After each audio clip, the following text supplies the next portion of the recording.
Cheryl? Cheryl? Sweetie? Oh my God.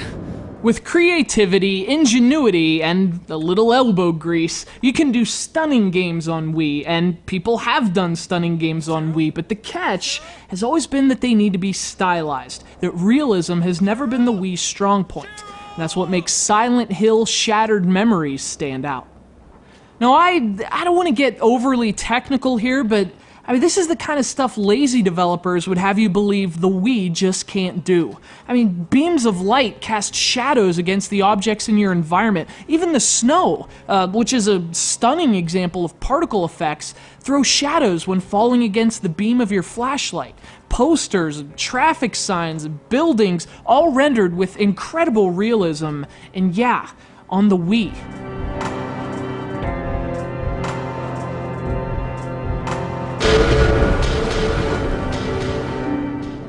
But what's so important about how this game looks is how much that contributes to the sense of atmosphere and immersion that has always defined Silent Hill. You can almost feel the cold in this game. It conveys such a frigidness. The visuals, obviously, but also the realism and the emptiness and even the game design, that it just encompasses you. And that makes the game's horror and style all the more effective.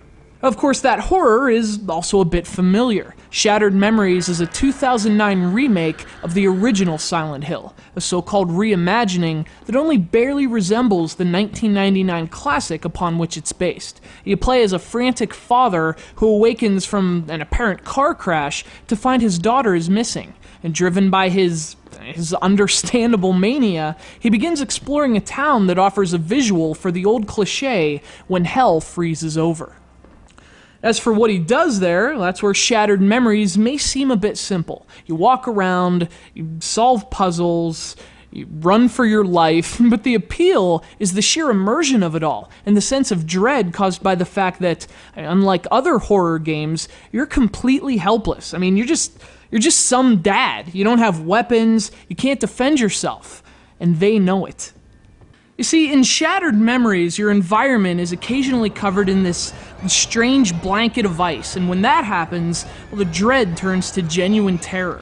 The seemingly empty town is suddenly swarming with these creatures, these faceless monsters that chase you with surprising intelligence and blood-curdling relentlessness.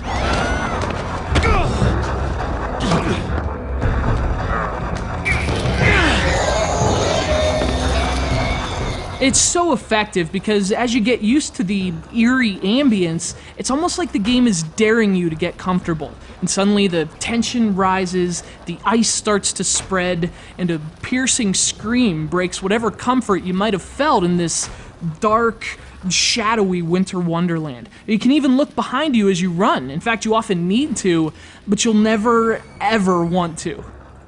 The simplicity works because the atmosphere is just perfect, and the game is otherwise so deep. Taking place in flashbacks, you sometimes meet with a psychiatrist who tests you and asks you questions. Your resulting psychological profile has a real effect on the game, as it changes based on the type of person you seem to be. Even your behavior in-game can alter your experience in Shattered Memories, which makes it feel all the more real and immersive. This is a game that it doesn't just get in your head, it stays there, it evolves there. From its psychology to its spectacular graphics and fantastic use of the Wii Remote, this is a truly haunting experience. But even more than that, Silent Hill Shattered Memories is also a triumphant example of awesome game design trumping hardware limitations. And a really scary video game.